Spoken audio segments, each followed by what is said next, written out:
You know how it was? Yeah, me too. Right now, I'm in them. Oh, what's that? Like all these. I don't know who's the boss. We can't figure out who the boss is. It's probably you guys. Yeah. Yeah. Just on the wire, please. Hey, come back here with those guys. Isabel, this is my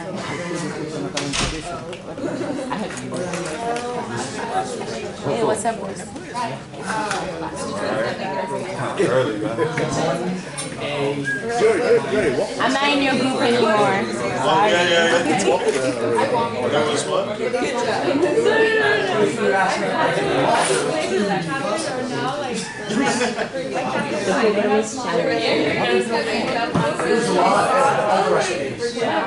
That's good. It's all about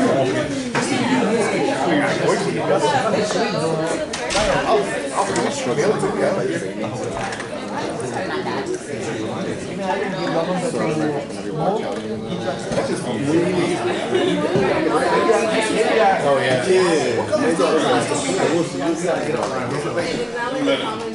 Is it drab or something like that? Yeah, I was got this from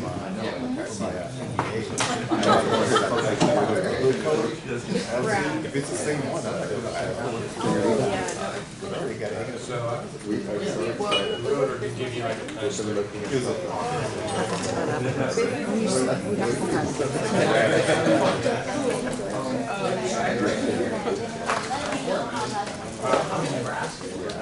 Okay, I officially have 8 o'clock, so let's go ahead and get started. All right, welcome back. Let's see. So, where do you guys want to start? The beginning.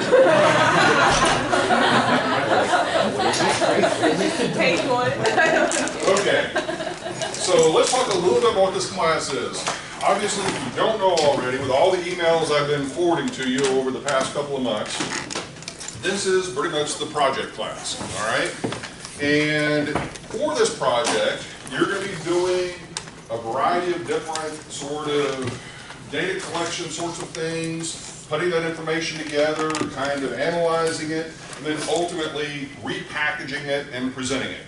That's what this course is at its core, okay? So this is not a traditional lecture course. We're going to have obviously some lecture in terms of kind of conveying some key relevant pieces of information to make sure that you're on track and you know what you're doing and kind of keep you on track. But at the end of the day, this is really sort of it's also kind of a competition course, okay? You're broken into 6 teams, all right? So the structure of how this is going to work, those 6 teams are in essence going to be competing against each other, all right? Each team is going to have a mentor. Now, one of the teams, their mentor backed out at the last minute, so I've got to find a new one, so that's group number 5, okay? So you guys, will get you a mentor before the next couple of days. But everybody else, their mentor has been locked and loaded. They're ready to come in, starting next week, probably from like 10 o'clock until noon. Their role is to basically give you feedback, okay? Their role is not to obviously collect information for you, is not to basically, you know, go out and do what you're supposed to be doing for the project. Their role is to pretty much just sort of say, okay, you're on the right track. I like what you're doing here. I don't like what you're doing there. Did you think about this? Did you think about that? That sort of thing, okay? Now, some of the mentors are more aggressive than others, okay? Specifically, you guys have Harry Posen as your mentor. Harry is my favorite advisory board member. He's now the chair of the advisory board. But Harry is a very type A personality, very aggressive guy, will tell you exactly what you're doing well and exactly what he doesn't like, okay? So, you know, keep that into perspective. Each of you have different mentors, okay? And so the personalities of those mentors are different. Now, what we're going to do is whenever the mentors come in next week, I'll have a quick little meeting with them, kind of, once again, make sure everybody's clear as to kind of what's going on. And then you'll sort of be turned loose, probably in a couple of other rooms here in the building, where you'll kind of be able to kind of go and talk about what you've done up to that point. Now that's one of the things about this course. It moves really fast, okay? So we're gonna get through quite a bit of stuff today, but you're gonna have to do a lot of work between this week and next week. You're pretty much gonna be expected to have your site analysis piece in a working draft by next week, okay? And then each subsequent week, another piece, if you will, of the puzzle, all right? Does that make sense? All right? So now, how you choose to structure your groups is up to you. However, I would advocate that you probably have not only a team leader, but you also have kind of a point person for each of the major component parts of the project. The major component parts of the project are site analysis, regulatory analysis, market analysis, and financial analysis, okay? So you probably need to have one person within your group that's going to be predominantly responsible for that section, okay? Well, the first piece that's coming up next week is the site analysis. Now, does that mean that, let's say that this group assigns Erin Ladd to be the site analysis person? Does that mean after next week her work is done? No. It just simply means that she's going to be the one pretty much responsible for making sure everybody gets the information that she needs to have to be able to put together that piece of the report. Okay, does that make sense? Now, that also brings up another interesting question, and that is, how much sharing should go up between the groups, okay? Now, one of the things I asked Ryan to do, and I think you've all kind of already seen this, is Ryan's become the singular point person to the broker associated with the property. So that all of your requests from the broker pretty much get funneled directly through Ryan, and then he automatically disseminates that information back out to everybody in the class. Okay, does that make sense? Has everyone been getting my emails? See? No? Yeah. Okay. So from that standpoint, once again, all questions of the broker need to be filtered through Ryan. And the reason for that is we don't need to have 20-something different people emailing essentially the same question to the broker, okay? So Ryan gets to be kind of the point person for that. But now, in terms of sharing other information, let's talk about that a little bit. I have a couple of different possibilities as to how you might want to approach that. I kind of tend to like sort of the approach that sort of a laissez-faire sort of approach to this. And what I mean by that in this particular instance is, let's say that group number 3 back here has access to some amazing information, okay? By virtue of maybe their connections and who they work with or who they work for or who they know, that sort of thing, all right? And then let's say the group number 1 up here also has access to some really cool, interesting information. But let's say that group maybe 2 doesn't maybe have access to a lot of information, but maybe they've done a lot of legwork, they've found some information on their own. How should they potentially trade or not trade that information? I'm going to leave that up to you, okay? And what I mean by that is, I don't think it's a good idea that if you guys get some really, really good data, that you automatically give it to everybody else in the class. I think you should trade, okay? But for example, if this group over here, you guys do nothing and get nothing and have nothing of value to offer, then you shouldn't get anybody else's information because you don't have anything to trade in response. Does that make sense? And I think that it's a quid pro quo, okay? So to me, that's how I would like to see it. Now, what you choose to do is ultimately up to you. If you choose to keep all the information that you find completely private and completely proprietary, and you're the only team that uses it, that's okay. But if you want to engage in a relationship with one or more or all the teams in terms of trade, that's perfectly fine. I don't need to know that. I don't care. Okay? Does that make sense to everybody? Yes or no? Yes. Okay? Because I think to me, that's a very real world sort of scenario, okay? Because think about it like this. If you're a real estate appraiser, okay, how do you get your information? You call a bunch of brokers, okay? Well, what if it's reversed? You know, the broker wants to know what maybe an opinion of value is for a particular property. Who are they going to call? That appraiser that's been bugging them for information, okay? So to me, this is a very fair sort of way of kind of approaching this, okay? But those folks that don't put any effort in my opinion, shouldn't reap the bounty, okay? All right, make sense? Okay. Now, one thing to take note of. In addition to project mentors, there are also project judges, okay? The judges are not the same as the mentors, on purpose, okay? So there's, you know, just because Harry Posen is your guy's mentor doesn't necessarily mean that whatever, you know, his influence or whatever is going to have anything to do with how you're going to be scored and rated by the judges that are going to be viewing and looking at your project. Does that make sense? Yes or no? Now, one of the questions that folks typically ask is, well, how is all of this going to be evaluated? How is all this going to be sort of assessed, graded, that sort of thing? Well, if you took a look at the syllabus, how is your grade computed? 100% is based on this project, okay? So, unlike San Miguel's class, you're not getting points for being here or not being here, okay? All right? This is ultimately, at the end of the day, you either do the work or you don't do the work, okay? Now, with respect to the actual grading components, part of the big handout that I gave you along with the syllabus, a few pages in, you'll see the MSRED Capstone Project, August 2019. We'll go over a little bit of that here in a minute, but one of the things I want to kind of skip forward to is right after that are these sort of grading forms, okay, or assessment forms.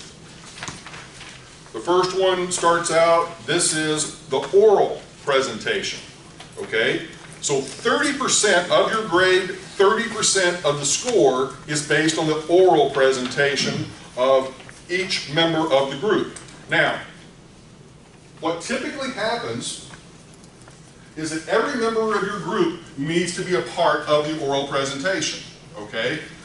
And, you know, if only for a relatively short duration, but they still need to be a part of that oral presentation. They also need to be available for Q&A, okay, in terms of the question and answer session that the judges are going to pose after the presentations are complete. All right, so you need to make sure that every single person has a speaking part, all right? But overall, yeah, you'll be scored as a group, but there usually are call-outs by the judges to say, okay, Osmond did an amazing job with the Q&A session. You know, Jeff did a horrible job with presenting the financial information, okay? Now, Jeff would never do a horrible job doing the financial information, but assuming that were to be the case. Okay. You flip the page over, and here are the Q&A. So 30% of the score is the Q&A session, okay? So just how you respond to the questions that they pose to you. So you need to be prepared that on each section of your presentation that you genuinely know what you're talking about. You genuinely know where the information came from. So if you do have an information sharing situation going on, you need to understand. So if Angelo here gives you some amazing information, you need to know, if you're using that information, where that information came from in terms of the source, okay? And you need to be documenting that source. Now, one of the things that I provided you with was one of the projects from last year, really more so as kind of a formatting thing than anything. But at the end of that report, I submitted it to you electronically yesterday, but at the end of the report, on the last page, are basically all of the citations and how they went about citing the website, citing individual component parts, okay? So you can use that as kind of a benchmark to sort of get an idea of what kind of information you need to be collecting as you're getting this information, because it's not going to be sufficient to simply say, yeah, I found some information and it said that the market rental rates were $2.50 a square foot.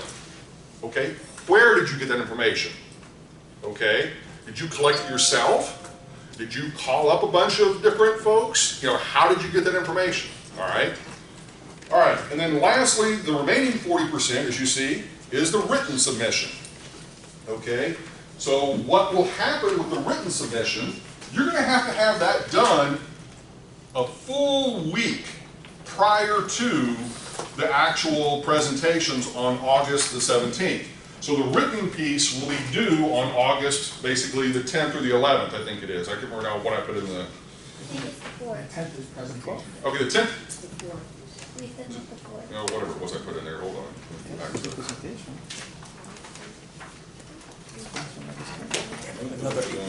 Yeah, here we go. Okay, the presentation, okay. Yeah, project submittal to the judges, I'm sorry, August the 4th by 4 p.m. or 5 p.m.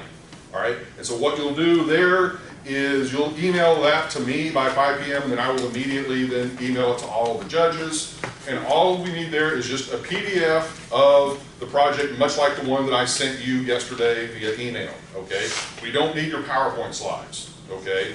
All we need, so that's the one thing that you can kind of work on a little bit more, but I simply just want to talk about it now. For the most part, you're going to pretty much need to have PowerPoint slides done on the 4th as well, because you're going to be presenting to your mentor. And your mentor is going to be giving you feedback on your presentation, okay? So that hopefully you're polished and ready to go on the actual presentation day of August the 10th, okay? Does that make sense? All right? So we have a pretty short time horizon on this, but a lot of work that has to be done.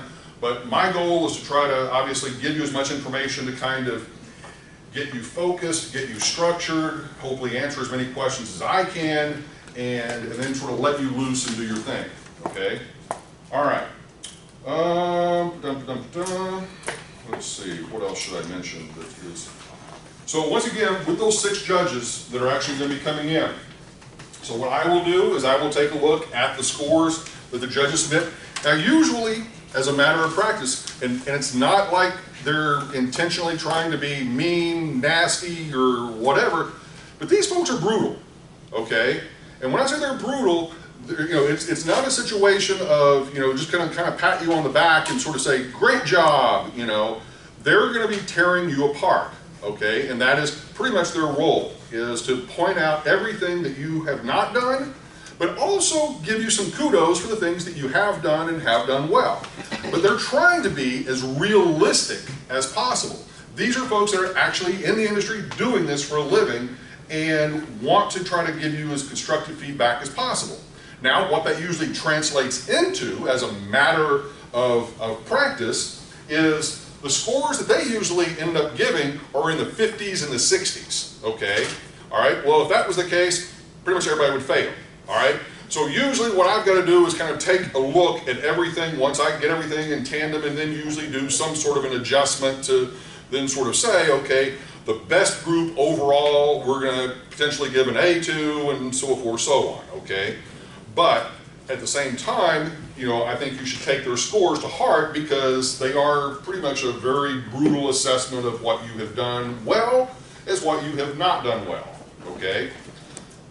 All right, let's see, what else should I mention?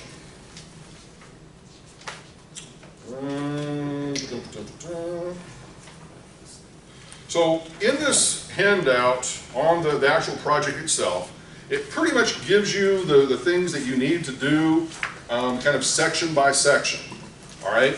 And at a minimum, today we're going to try to get through a couple of these things. One of the things, the simplest of all, is going to be your bios, okay? So before you leave today, one of the things we're going to do, that's, as I said, the simplest, easiest of all, or at least one would think it is, but sometimes, in this world, not so much.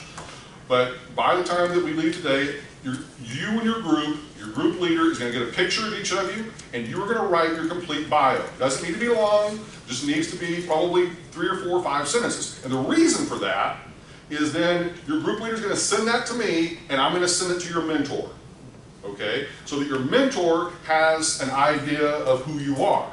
But they will also be provided ultimately to the judges as well. So they have an idea of who you are, okay? So whatever information that you want to convey to the mentor and to the judges in your bio, please do that, okay? Things like, at a bare minimum, of kind of where you went to undergrad, what your major was in undergrad, maybe where you've worked, you know, what kind of skill sets do you have, maybe which part of the project that you're probably going to be contributing the most to, what your aspirations are, you know, after you complete the program, that sort of thing. Okay, does that make sense? Okay. You can use the bios or modify the bios, just make sure that they can include all those components. Okay. The other thing that you should start thinking about is how to view this project, because this is where a lot of folks get really confused as to what the objective is, okay? Let me make this very clear, okay? The objective is not to artificially force this project to be successful.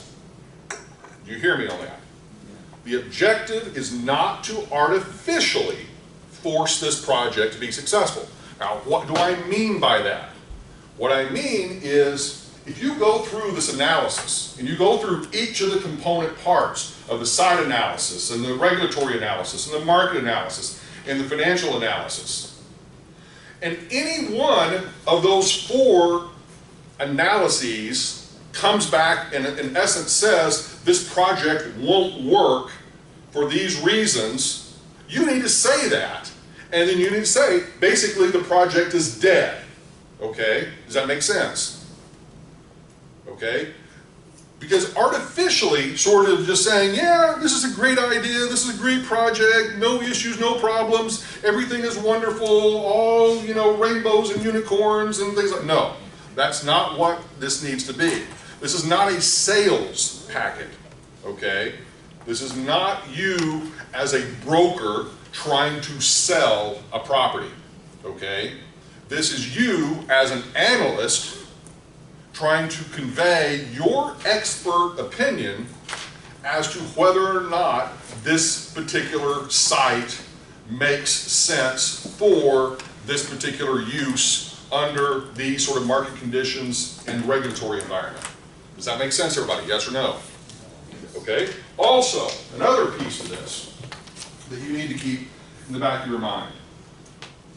Just because, and I have a feeling you guys got an asking price for the property, right? Begging. What, sorry? Begging price. Begging. Okay, begging price. So you've got some sort of a price for the property. Under no circumstances should you use that as the foundation for your financial analysis. And what I mean by that, and I don't even know what the dollar amount was, okay? How much? 15 million? 15 million. Right? Yeah, but they'll accept between 12 and something. Okay, so we'll use the 12 million as an example here for a second. So let's say that's the bottom end of what they say they're willing to accept, all right? You do all of your analysis. You do all of the sort of the plans of saying, okay, here's how many units, here's how much we're going to charge per unit, all of that stuff taken in tandem, and the maximum value that you can attribute to a land purchase is $8 million. You've got to say, the maximum value that we can attribute to land is $8 million. If we spend any more than $8 million, this project does not make economic sense. Period. End of discussion. Done. Move on. Okay? Does that make sense? Okay? So, this, as I said, that's one of the most common mistakes that people make whenever they're doing this sort of analysis. They try to use that as the baseline. That's not what you should be doing. Okay? You should be looking at it independent of whatever that number is, okay? Now somebody else might be able to make it work at $12 million for some other reason, okay? You know, I have no idea what that reason might be. That maybe they're getting part of the construction donated because it's a nonprofit or something like that. That's a whole different kind of mindset. But otherwise, one has to make the assumption that if the market's going to dictate what the value is going to be. Okay, Jack? Yes, you said to never use the price of the project as a basis. Well, in other words, you're not going to use that at... You're going to do an analysis completely independent of what they're asking, okay? Much like you would do if you were buying just a simple little house, okay, like a duplex. You know, if somebody has a duplex that's priced at $500,000, but the most that you can charge in monthly rent is $500 a month, it's not going to work economically. You should not be paying $500,000 for that duplex unless it's drug money, you know. But outside of that, you know, it's probably not going to make sense, okay? And even though we're recording this, ignore what I just said, okay? Seriously, you know, you have to look at this realistically and independent of whatever the asking price is for the property. Let that not influence you. Okay, thank Okay. you. Yep. So basically, we're gonna backdoor it, so we're gonna do our calculations and then figure out, depending on what we want our return to be, how much the land should then be. You're going to front door it and back door it. Okay. You know, just like we've done in class. And so, you know, that you're going to look at it both from the perspective of, here are the market rents, here's how much I can spend on the land and on the construction. You're also going to maybe look at it the other way and sort of saying, here's how much they're asking for the land with our construction cost, here's how much we would have to charge in order to make that work, realizing that it probably is not going to work. Okay, got it. Okay? Yep. Is there like a project budget we should be? Nope. No project budget. Ultimately, you are simply driven by what you think makes sense on this property, okay? Which we'll kind of get into here in a minute. All right? All right, other question. Jeff? Are we held to the 2 lot? I think it was 2 lots I saw. Are we held to that stand? No. No. I mean, and the reason I say no is if there is a legitimate opportunity for acquiring additional parcels immediately adjacent to those parcels, then I'm okay with that, okay? And I will let the judges know that I'm okay with that. But if it's not legitimately okay in the sense that they're just simply not available for purchase, then in other words, I want it to be realistic as possible, because if you've got sellers that don't want to sell, it doesn't make any sense to include them. Right. Okay? So try to make it as realistic as possible. Sure.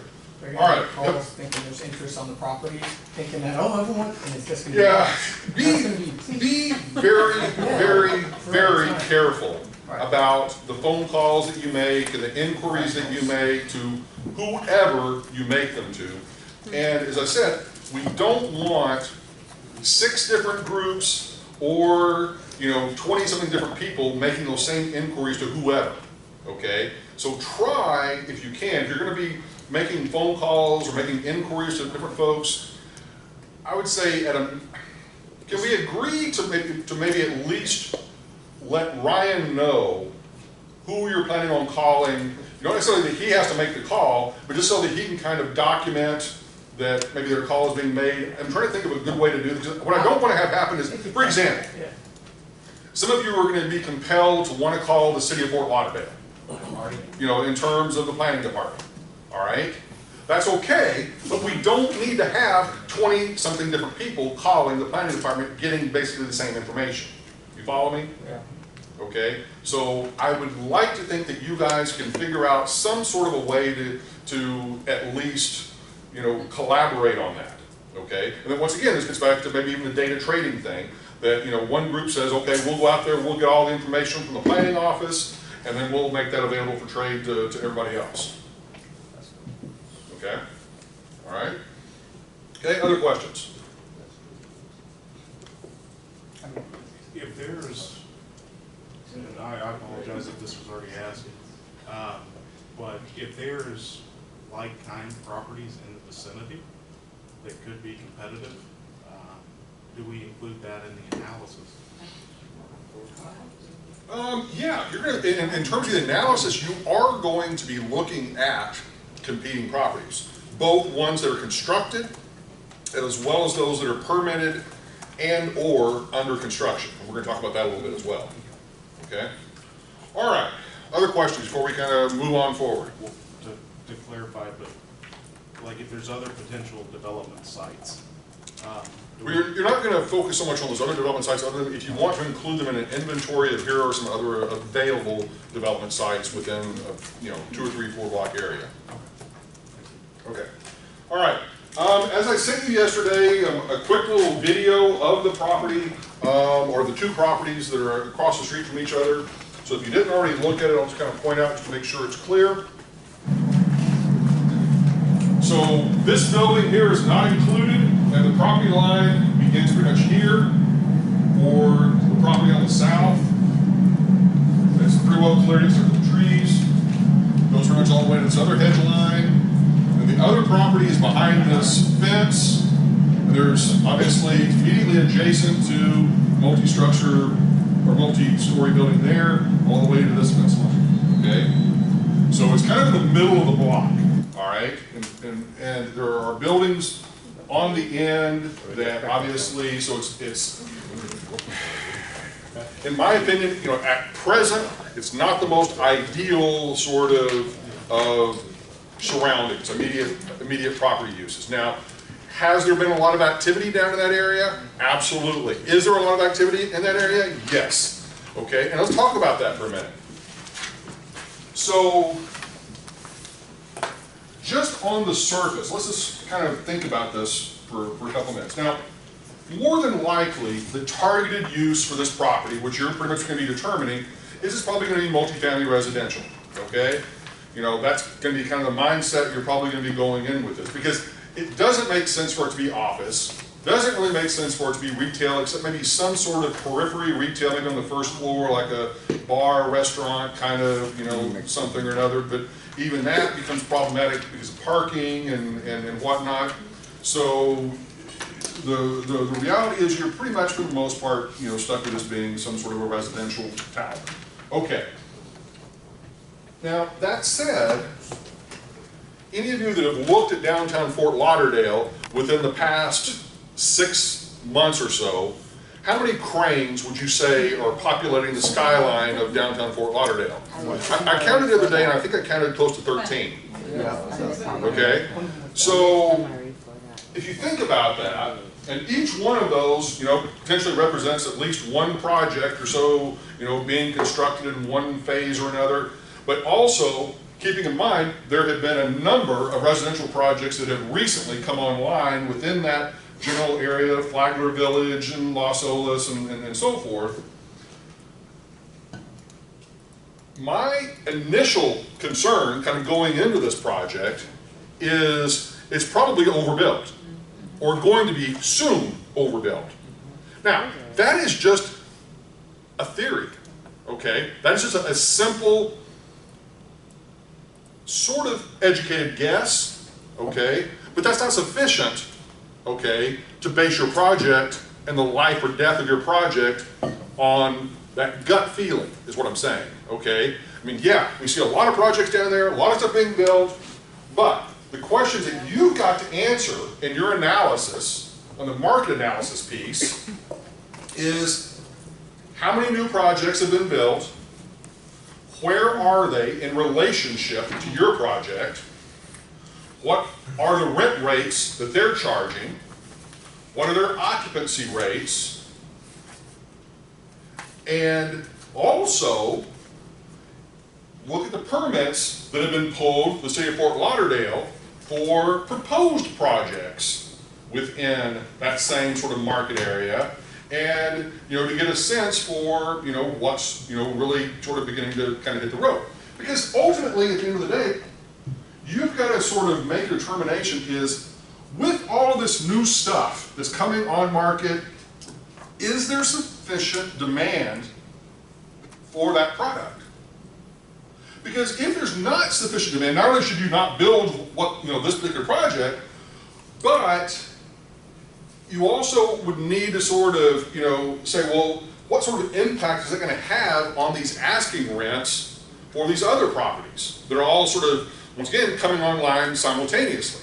And if all of them right now are at $2.50 a square foot, or pretty close to that, if all of this new product really hits the market, unless there's this massive infusion of relatively affluent folks moving in, those rents are going to have downward pressure on them, which is potentially going to destroy the financial viability of those projects pretty quickly, okay? Now, once again, this is just me speaking, okay? But what I'm trying to tell you is that's the kind of mindset you should be going into this with, thinking about what is the data telling me, okay? Is there too much product? Is there still just an amazing demand for these reasons? Identify what those reasons are, okay? Is everybody moving here to Fort Lauderdale out of New York and New Jersey to escape, you know, state and local tax implications, okay? You follow what I'm saying? You know, is that the reason? Or is there something else going on? Okay, or is there nothing going on? You need to be able to identify that. Which gets into another piece of this. For all the information that you include in your written report and your oral report, you should think about every piece of information, is it relevant? Okay? If it's not relevant, don't include it. Now what I mean by that is, a lot of people, they see this whole 50-page, you know, sort of thing on the guideline that could be up to 50 pages, okay? Let's say that you put together your whole report and you do an amazing job and everything is there that is needed to be there, and it's 25 pages. Does that mean that you need to go out and get 25 more pages of garbage to basically put into an appendix to make it 50 pages? No, okay? You need to think about the information that you have collected and make sure that it's all relevant, all useful, all meaningful. Because let me tell you something, these judges have no patience, okay? You know, so if you're just giving them a bunch of random information about what's happening generically in the market, they're not going to be overly thrilled, okay? And they're going to just sort of say, you're wasting our time, move on, okay? So think about the information that you're including and you're conveying in the presentation and make sure that every piece of it has something to do with the story that you're trying to convey about your project, okay? Now what I can tell you will happen also as it relates to that whole kind of fast forward, that chances are many of you are going to give a lot of the same information as it relates to the site analysis and the regulatory analysis, and let's say that you're the first group to go. By the time, if we go in order of groups, by the time group 6 goes, those judges have heard, in essence, the same thing over and over again, and they may just simply say, okay, move on, that's okay, because they don't necessarily need to hear the same exact information over and over again. And that's not your fault, that's not your fault, that's just simply, you know, now, having just said that, you know, I don't want you omitting things out of your report to take that into consideration. Let the judges be the one, if they want to sort of say, you don't need to explain that, we understand, move on. Okay? Make sense? All right? All right. Other questions before we kind of get into some more details? Okay, is it making sense to you so far? Is it scaring you a little bit? Good. Okay. Fear is good. Fear is a motivator. Okay. So let's talk a little bit. We sort of said the site analysis, the regulatory analysis, market analysis, and financial. Okay? So let's start with this one and just sort of identify the kinds of things that you would include in a site analysis. Okay? Now you can look at the stuff I sent you, you can look online, you can actually take a look at the textbook that was assigned to your real estate development class and also is technically assigned to this class, and there's a whole chapter on multifamily residential development that gives you pretty much anything and everything that you need to know in terms of background information to help you, okay? All right, so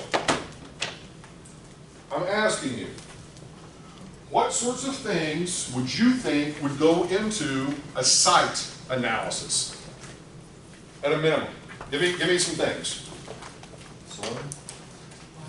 Sure, the soil stuff, not very exciting, but yeah, you gotta include, you know, is it the soil conducive for this particular type of property being built on it? You know, are you going to have to do anything special in terms of support systems for the building to accommodate the particular type of soil that it has? But given that you have so many projects of similar type being built in that particular area, hopefully soil is not going to be one of your problems, but you still need to, obviously, probably just simply include a disclaimer that, yeah, we've looked at what the soil conditions are for this particular site, appears to be okay or not okay for these reasons, okay? Moving on. Like environmental concerns or potential.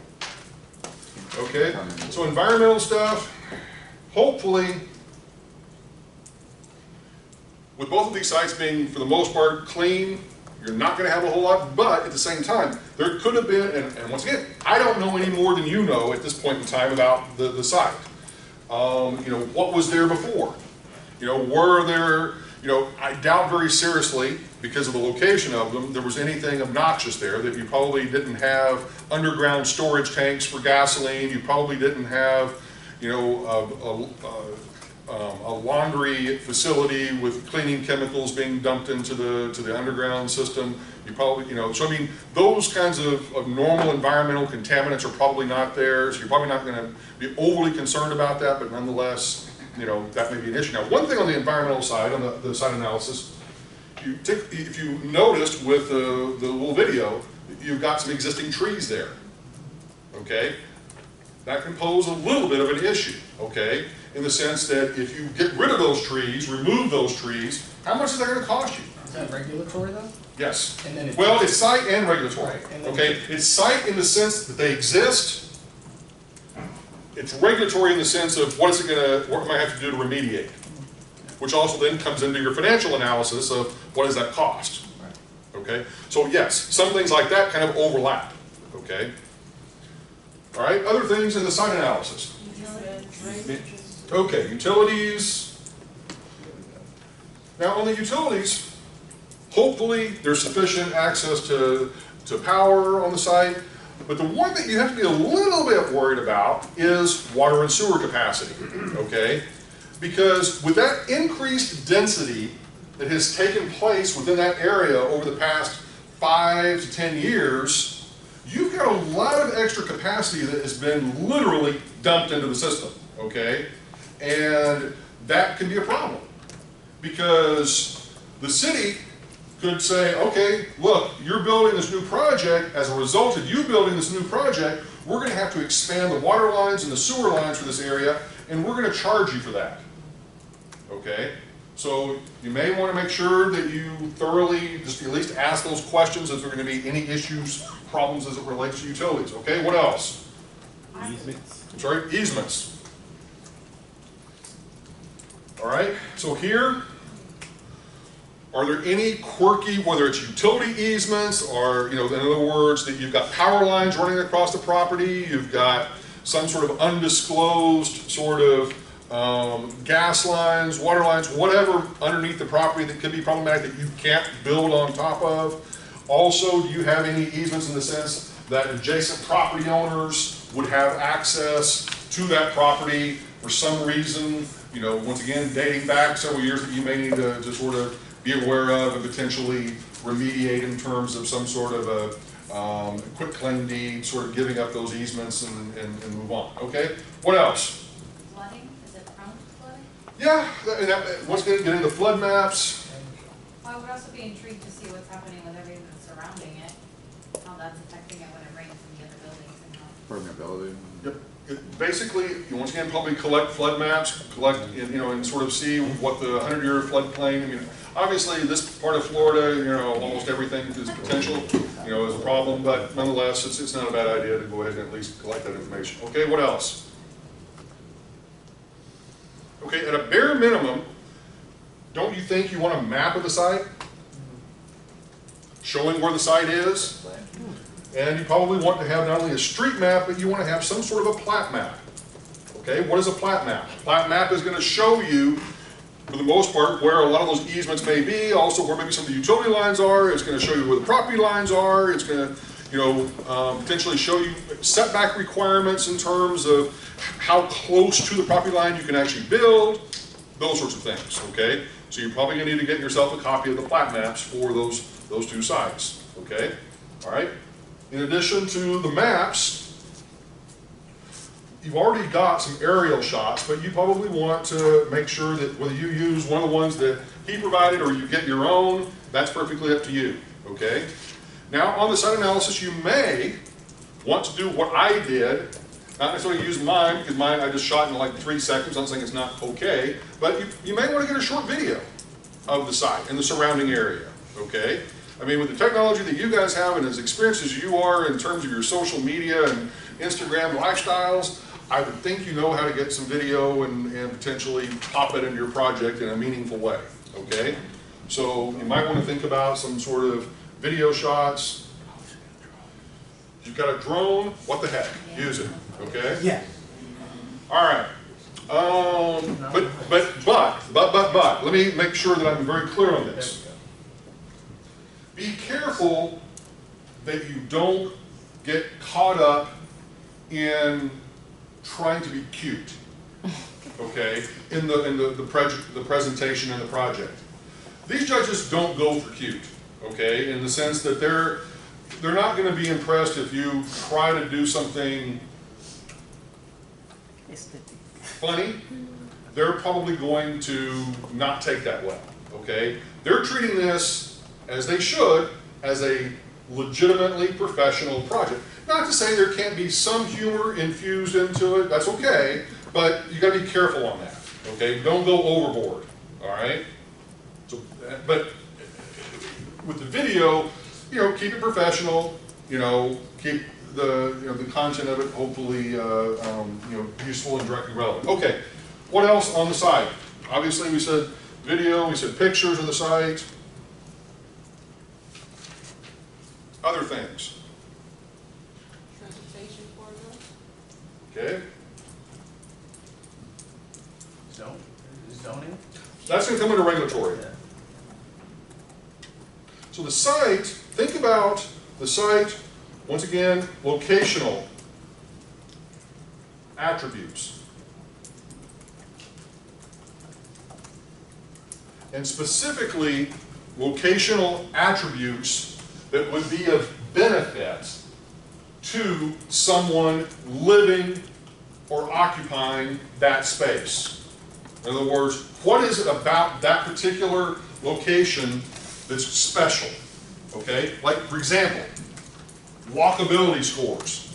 Okay, and if I remember right, even on his site, he put that on there as like a 94 walkabilities, which what that means is that's really good. It's close to stuff. Okay. So things like walkability. Did I spell that right? What else? In terms of locational attributes that would be in other words, if you're looking for a place to live, what are going to be some of the things that you are going to think are important from a locational perspective? School. Okay, possibly the crime stuff, the school stuff. Whoops. Medical, Medical. traffic uniform. Traffic, absolutely. Traffic patterns, traffic counts.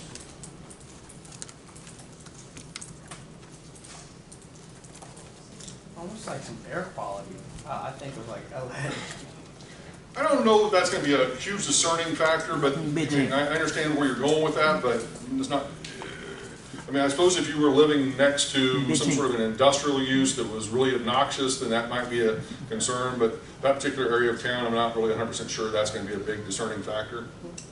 Yep. Closeness to the highway? Okay, so basically proximity to highways and employment centers. Oops. Okay, so one hand up back here, and another one over here. I was just going to ask a question, maybe a question for somebody else. Do you have to acquire both lots for the project? You can do one or the other, or separate them as a package deal? My understanding is it's a package deal. Okay. Now, I'm the guy who's one of the most open-minded people on the planet as it relates to this sort of thing, but if we start making it too, Okay, let me put it this way. What you could do is you could say, all right, the south lot is amazing. We want to develop the south lot, and we're going to put the north lot up for sale to somebody else for development. More creative about it, yeah, okay. I just wanna know I'm perfectly okay with that. Okay. So in that sense, do you have to propose a development for both lots? Not necessarily, but you know, you just need to explain your rationale. Okay, for whatever reasons. I mean, it could be access reasons, could be the size and the configuration, could be the immediate adjacent property, you know, whatever. Because one of the things that hit me as I was looking at this, if you look, you know, back at the video here for a second. You know, this one doesn't really have anything that's going to be overly problematic that it's going to be immediately adjacent to that I see. Whereas the one on the other side, the way the lot goes, if you build this lot out all the way, you're going to be immediately adjacent to another high-rise tower where you're going to have literally people looking directly across the balconies and hit each other, okay? And that's, I mean, it happens everywhere, but at the same time, it also potentially cuts down on their sun, cuts down on their views, you know, so you may have some resistance on the part of that, you know, property owner that you're going to be blocking out all the views of all those people. So, I don't know, those might be things you might want to take into consideration, you know, the proximity to the other uses. Okay, so I'm just going to kind of work through those for a second. So, okay, other things we said, adjacent uses.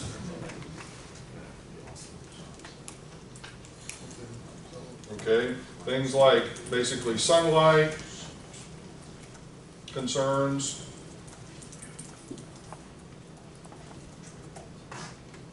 Maybe even protest. Okay. So, speaking of the politics of it, are we concerned, at the site level, is that where you include like the commissioners' districts and all that, or is that more under the regulatory? I would say it's more regulatory. Okay. There's clearly overlap, but and we're going to get into the regulatory here in a minute, but right now, I'm seeing the site as physical, okay? It's more of the things now. So the other thing that I would expect that you would have on the site analysis is, all right, some sort of diagram of what this property is going to look like, okay? Some sort of a sketch. Now I realize that each of your teams doesn't have somebody with an architecture or design background. That is perfectly 100% okay, and not a problem, all right? Lego blocks are fine, you know, in essence. I mean, you know, something, you know, there's, you know, that SketchUp, Google SketchUp, there's a whole bunch of other things that you can pretty easily use that will, you know, build a nice simple mass, you know, if that's all that really is a big square rectangular building. That's okay. We're not looking for the design skills on this, okay? Now, if you've got somebody on your team that has the design skills, and you can incorporate some of that into this, I say go for it, okay? That's where the unique characteristics of your team members will potentially come out, okay? Now, another thing that I would say with that, you know, sort of an exterior, but you should also have some sort of interior features as well, okay? Now this, once again, you probably, here's where I would envision, okay? And once again, everybody can, you know, sort of approach this, you know, their own way. But let's just say that this is a typical floor plate for the building, all right? You know, in the normal circumstances, you know, you may be going to have an elevator core here in the center of the building or somewhere else. You're going to have a hallway, and then you're going to have, you know, units, however you choose to sort of, you know, break them up in the building. So we've got 1, 2, 3, 4, 5, 6, 7 units, okay? And I'm not expecting much more of a detailed floor plan on a 4x4, and you're not going to do all, let's say if it's 30 stories, all 30 floors, but you're going to do sort of a sample, maybe ground floor and maybe one typical floor. Does that make sense? Yes? Okay. And I don't need to, and I don't think the judges really care about that you go in and you design each individual unit, where the bathrooms are, the kitchens are, and all that sort of stuff. Now, if you want to throw in some typical finish out pictures that you get offline or online, you know, as examples, that's fine. But in terms of the configuration, you know, something relatively basic like this, that just simply so that you can sort of say, we've got X number of square feet here, here, here, so that we can calculate the rentable square feet. Does that make sense? Okay. Now also, it would be appropriate here as to what sort of amenities or lack thereof that you may want to sort of say that you want to put into this property. Do you want to bother putting in a pool? Do you want to bother putting in a healthcare facility? Do you want to bother putting in anything other than just simply things that are going to make you money in terms of the actual rentable, you know, square feet in the building? That's up to you. Those are, you know, decisions that you've got to make, and then design issues that, you know, you've also got to make as to, you know, if you're going to put a pool, where are you going to put it? You know, at what level, what sort of issues and problems and cost and so forth are you going to run into as it relates to that, and so forth, so on. Okay, did that answer your question? Yeah. Okay. All right. Okay, what other things do you think you're going to want to put into the site analysis?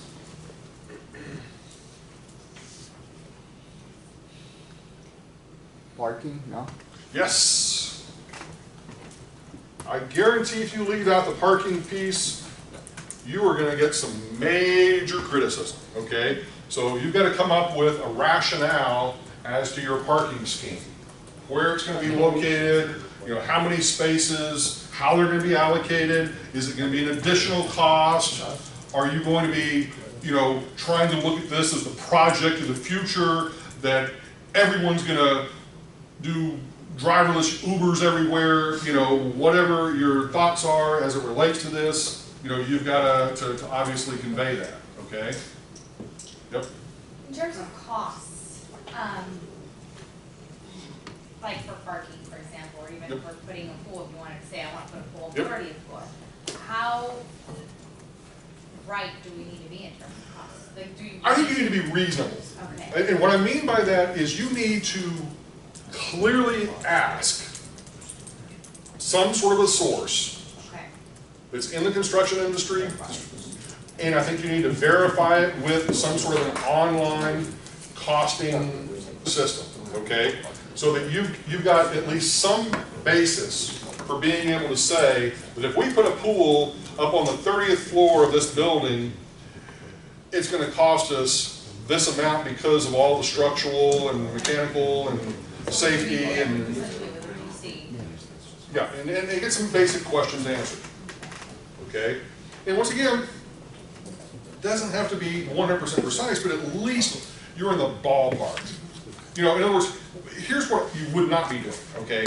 And this is the sort of thing that you would sort of see sometimes people do, is just say, okay, I had a pool put in my backyard last year and it cost me $15,000, so I'm going to say it's going to cost me $15,000 to put a pool up on the 30th floor of a, not the same thing, okay? All right? Same thing with parking spaces, that creating a purely surface parking space with asphalt on the ground without it being multi-level is very different than a multi-level parking garage in terms of the cost per space. So, and, you know, making sure that you include turning radiuses and, you know, those sorts of things. But it doesn't, you know, I mean, when I say all of that, it's really is not as complex as you think, because there are more than enough resources online that if you even, you know, sort of type in sort of like a size of a site, you can probably get almost an immediate SketchUp of how many spaces and get cost estimations and that sort of thing.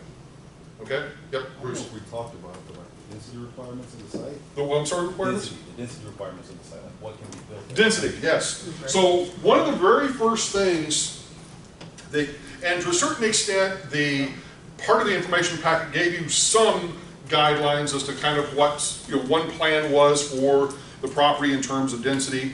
but you still need to investigate on your own to verify.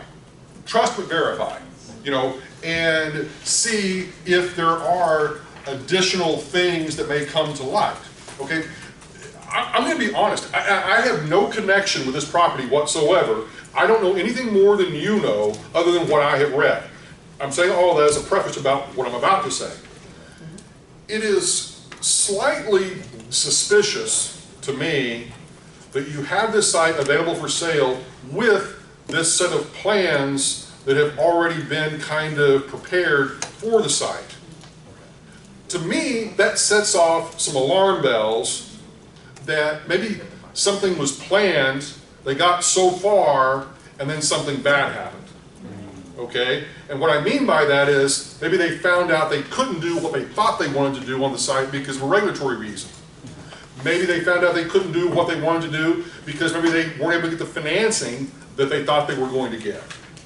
Maybe they realized that there was going to be a contentious fight with the adjacent property owners. Maybe they realized that there was going to be so much overbuilding within that area, they decided to abandon the project, okay? So instantly, my radar goes off with thoughts to that, you know, sort of direction. And so that's why I think it's best that you, once again, go through and do your own due diligence to see what the building envelope will allow. And what I mean by that is that, you know, you can very easily get that information from the city, or there's a whole bunch of different websites that you can go to that pretty much will help to, you know, identify that. But, you know, that will in essence say, yeah, you can build a 30 or 40 story building on this site. Here's your building footprint. Here's, you know, how much square footage you're going to need for interior core space. And then here's the amount that's left over for units, and then realize you're going to put in some parking levels, you know, and, you know, sort of approach it that way. Make sense? Okay? All right, other questions? Okay? All right, other things that we probably ought to include in the site analysis. But parking is a big one. You need to find out what the parking requirements are, but just because the parking requirements are potentially one space per bedroom does not necessarily mean that you need to limit yourself to that. Because sometimes having addition, put it this way, almost never is having too much parking a bad thing. You know, because especially if you want to have some sort of a retail use of some sort on that first floor, whatever that might be, you know, you're going to probably need some extra parking. Okay? All right, other things for the site analysis. Yep, Brian. Access to enter Yep. the site. And I would also sort of call it maybe a flow diagram we want to include. And what I mean by that is if you have on-site parking, how are people going to get to that parking? How are they going to leave that parking? Okay? Because invariably what sometimes happens, and I understand that, you know, once again, a lot of you, this is the first time you've ever had to do anything like this, that's okay. But let's say that we've got, you know, here is the actual extra dimensions of the site, here is the building kind of in the middle, and the parking is obviously, you know, sort of a multi-structured. But, you know, if you've got a situation where you've got a car pulling in here, and they're going into the parking back here, well, how does the car exit? Do they exit on this side, coming out, back onto the street? You know, are you going to put 2 lanes on one side, 1 lane on the other? You know, that needs to be thought out. Okay, I mean, it's not an overly complex thing, but yet it's something that, you know, you really need, because the tendency for a lot of folks, the first time they start playing around with this is they, you know, end up trying to, you know, squeeze that building out to the farthest corners of the property line as they possibly can, but then they end up taking up, or are in essence not allowing for easy access, because you've also got to think about things like garbage collection. You know, how are garbage trucks going to get to the site? You know, where are the dumpsters going to be stored? Now, you think that's a really mundane thing, but somebody will ask that question. Okay? Okay? Yep. And if you wonder why it's important, have you ever visited the shopping plaza just south of 595? Trader Joe's, Best Buy, Costco there? You ever seen the traffic flow pattern there? It's weird. It's horrible. Yeah, It's stop sign in the middle of the road. Whoever laid it out right. didn't pay Yeah, attention. no, I know exactly what you're talking about. Yep. So in the flow diagram as well, once you start factoring in traffic, you have to start thinking if you are adding the lines or the extra roads and you have to add extra signalization, that also costs money. So do you want us to contact the traffic? I think in that particular instance, It could get really expensive. no, but I think it's worth mentioning. Okay. Okay, I don't think you need to go so far as to start contacting, to potentially, put up new signaling devices on the street and that sort of thing. But if you want to, that's fine. Okay. But that one, I think, may be going a little bit too far. I mean, it's like that. Okay, all right, yep. Well, because we got close to the bright line station, maybe the noise implications of I think it's far enough away, though. Yeah, it's pretty far. It's several blocks away. in So. general, is that addressed in this part? If that Yes. were maybe Yeah, low noise planes? would definitely be an issue. Okay, that's kind of- And so, to the extent that you want to, just once again, noise issues, if there are any. But also, as you were saying about the bright line thing, this would be another thing to include.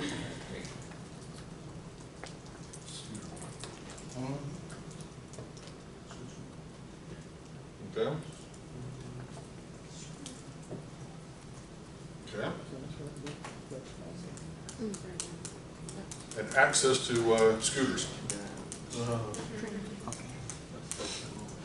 Okay. All right. Other things you might want to think about, site-wise.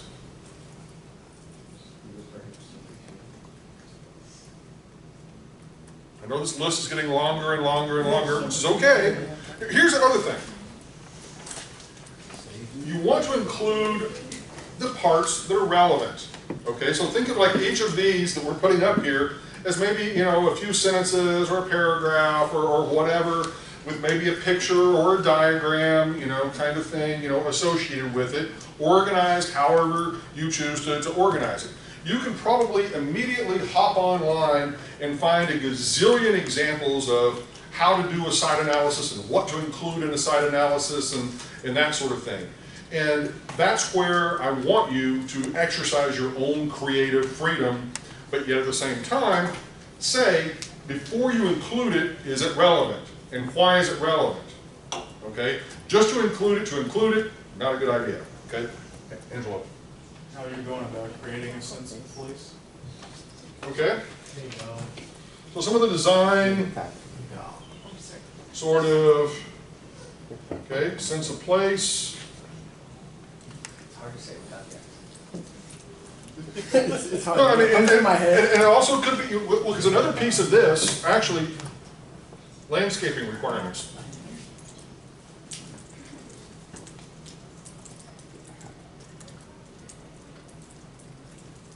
Okay. Those are going to be fairly limited on these sites, but because the premises take up the whole freaking block, so it's not usually going to be a whole lot you're going to need to do there on landscaping, but nonetheless, it's still, there's going to be some piece of it that's going to need to be done. Usually group lighting with landscaping.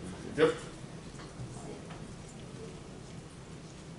So once again, you're not necessarily going to need to go into excruciating detail on some of these things. It's more of, you are aware of these certain issues and that you would argue that you need to provide them and, come up with maybe some basic baseline cost associated with it, okay?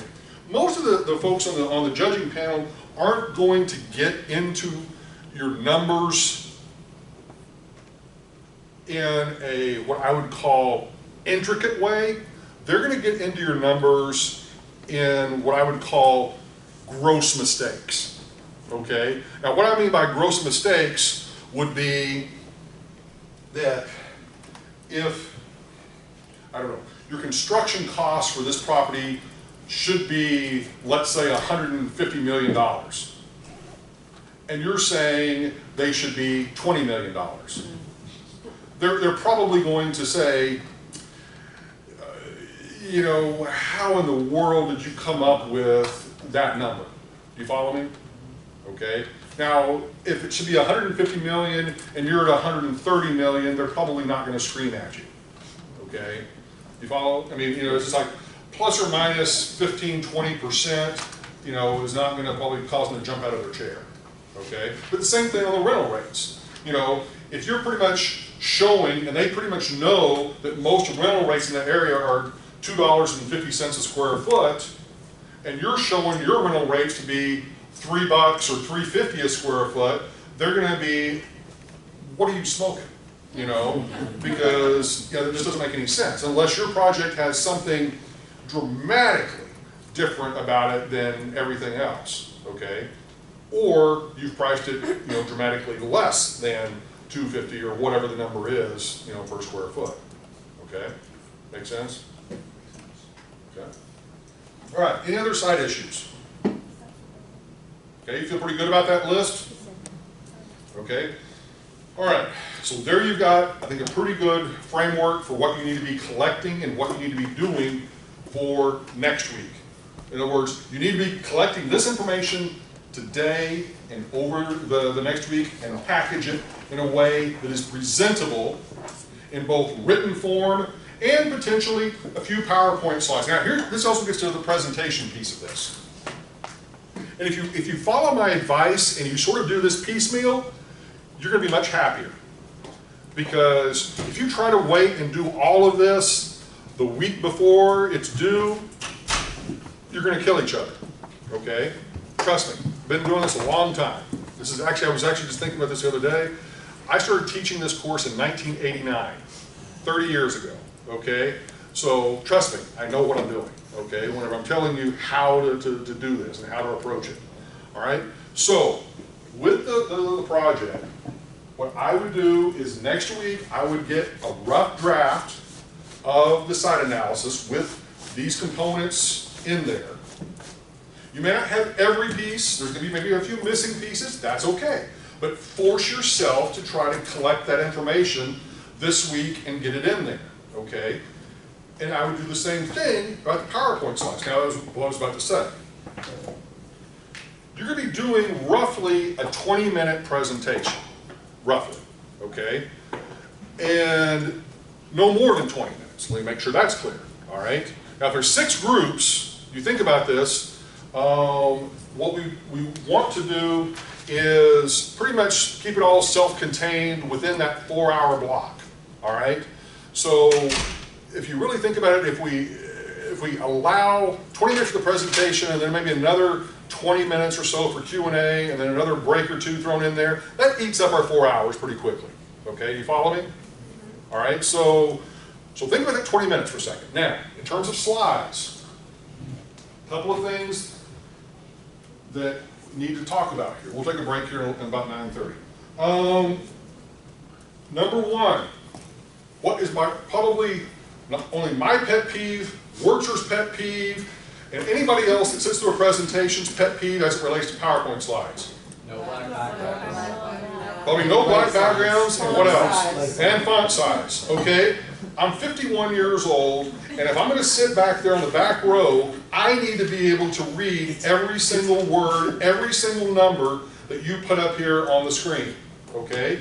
And so you need to test that out before you come in to do your presentation. You need to make sure that whatever beautiful colors that you have chosen for your PowerPoint slides and images that you have chosen for your PowerPoint slides translate well from what you see on your laptop to these screens. Does that make sense? Yes or no? Yes, sir. Okay? Because I guarantee you the other judges are going to have the same issue. Okay? They're even older than I am. Okay? Most of them are, you know, several of them are in their 60s and 70s, so even their eyesight's even worse. Okay? So you need to make sure that you obviously make sure these presentations are easy to read. Now the written document, that's fine, you know, 12-point font or whatever should be more than sufficient, you know, in the actual written document. But as far as the PowerPoint slides, make sure that they are readable. Do not try to cram so much information on the slide to where it's unreadable, unusable, okay? Your audience has a copy of your written report, okay? They have the details, okay? So whenever it comes to your financial information, summarize it. Summarize the key, most important pieces on the PowerPoint slides. You don't need to include a 10-year pro forma on the PowerPoint slide. Does that make sense? Okay, in your written document, yes, 10-year pro forma, okay, but not on the slide. Okay, now all of this may seem like relatively basic kinds of things, but I guarantee you those are going to be the first things you're going to be criticized on, okay, if you do those things, okay. Also, make sure that whatever information, and I said this earlier, whatever information that you include, that you've got a source for it. That instantly, somebody said, where did you get that number? Where did you get that construction cost for that pool on the 30th floor? Okay, you've got a source. Okay? Does that make sense? Where did you get $2.50 per square foot per month for the rental rate? Where did you get that from? Quick. Okay? You know, so you need to know the answers to those, kinds of questions, all right? Also, for the PowerPoint slides, think about, and you're going to need to run through these, and how quickly you're going to be running through them, but once again, how relevant they are. But just, start thinking about, why am I including this? And if there's not a good reason to include it, don't. And there may be some things that, yes, in the site analysis, that you don't include in the PowerPoint presentation that you maybe only include in the written document. Okay? That's okay. That's perfectly okay. But so you're trying to hit, for the most part, the high points in the PowerPoint presentation, but all of the supporting information, in your written document. Okay? All right. Other thoughts or questions?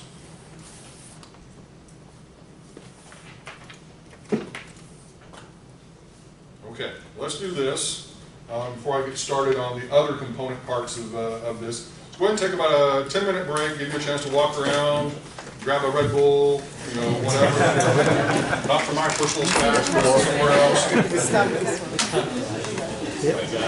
I don't know.